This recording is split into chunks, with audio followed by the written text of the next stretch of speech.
everybody, this is Greg with the Dice Must Flow, and we're back today going to do another video in our Board Game Timewarp series where we're taking a look at stuff from the past, board games from when I was a kid. And today we have one that's a kind of an introductory war game, and that game is called Hit the Beach. Hey everybody, welcome back to the Board Game Timewarp segment for the Dice Must Flow. I'm just trying to go through some of the older games that people may want to add to their collection, and today we've got a pretty cool one. This is the American Heritage Series, Hit the Beach by Milton Bradley. So if you ever thought Milton Bradley would never make a war game, this one is a war game by Milton Bradley. So this is a game for World War II, Japanese island invasion, and so let's take a quick look at it. The box is a little beat up, but it is made in the 60s. So yeah, actually copyright 1965. So the first thing, this game is supposed to be educational, and so it comes with a booklet, and it's a pretty cool little booklet talking about how the U.S. advanced island hopping and which generals did and what islands they hit, and a little history of that. So let's take a look at the game board and the pieces. So here we have the game board, and I'll turn it around and see it a little better. So that's the typical game board, and so what you have is a 4-player game, and each player has a color. And so we will go through game setup. Basically, you have Japanese guys. And hey, I didn't say it was a miniature game, did I? But here we go. We got some little minis for Japanese guys, and they go everywhere there is a star.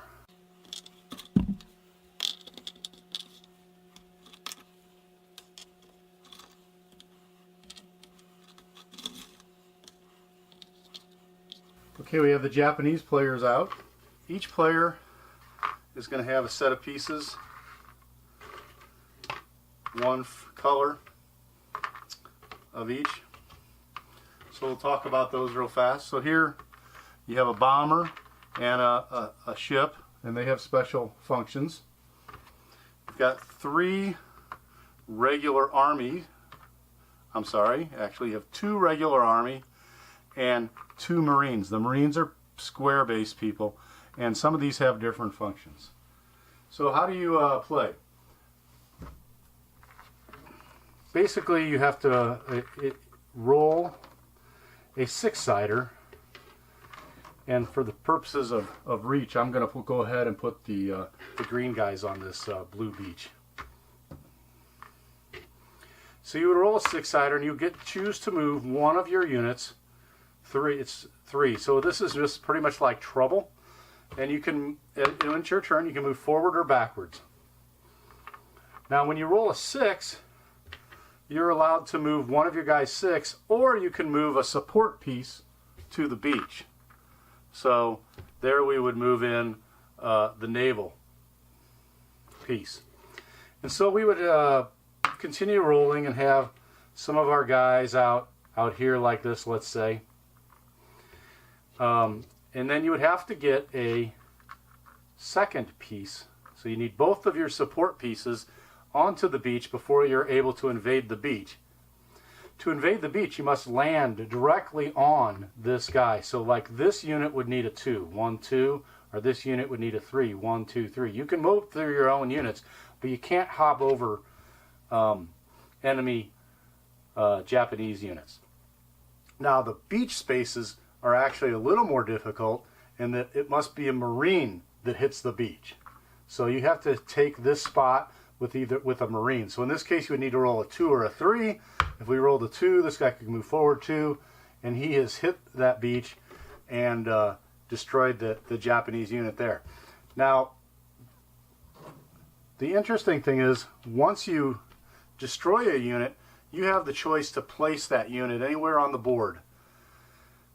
And so, if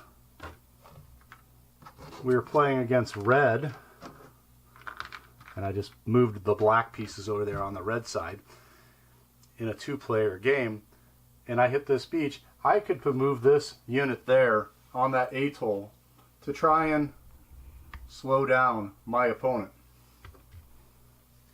And so basically I'm going to be moving through this way,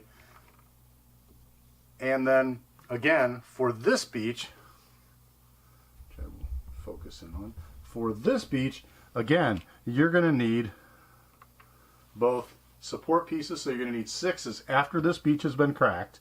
You can roll 6s, you can move to the next beach, and again this is going to take a Marine to crack the beachhead.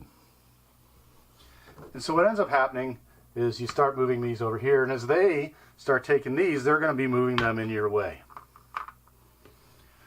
So that's basically the game. However, they also have a little bit of a gotcha factor. If your force lands on another player, so in this case, if this army player was here, green army 1, 2, 3, 4, if I rolled a 4, I could, or a 5, because I have 5 from this guy, I could land on this Marine unit. And when I land on a opposing player's Marine unit, I basically have relieved that unit. And it goes back to the start. So, how do you win? Well, basically you must clear out these units, and eventually as you clear these units out, it's going to get pretty crowded over here as different players start clearing units out.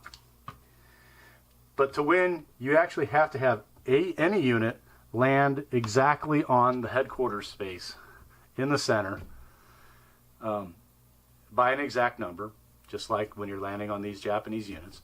And when you do so, you win.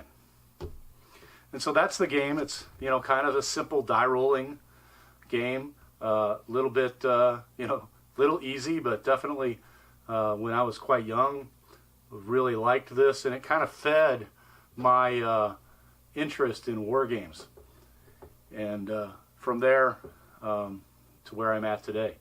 And so, you know, if you see this thing, it's some garage sale or eBay or whatever, you may want to pick this up. It might pique a family member's interest, and perhaps even they might read the book and learn a bit of history. Now that I look at this with all my painting, maybe I should go back and try and paint these guys. So anyway, that's Hit the Beach. That's it for now for our Board Game Time Warp. Hope you enjoyed it, and we'll talk to you next time. Thanks.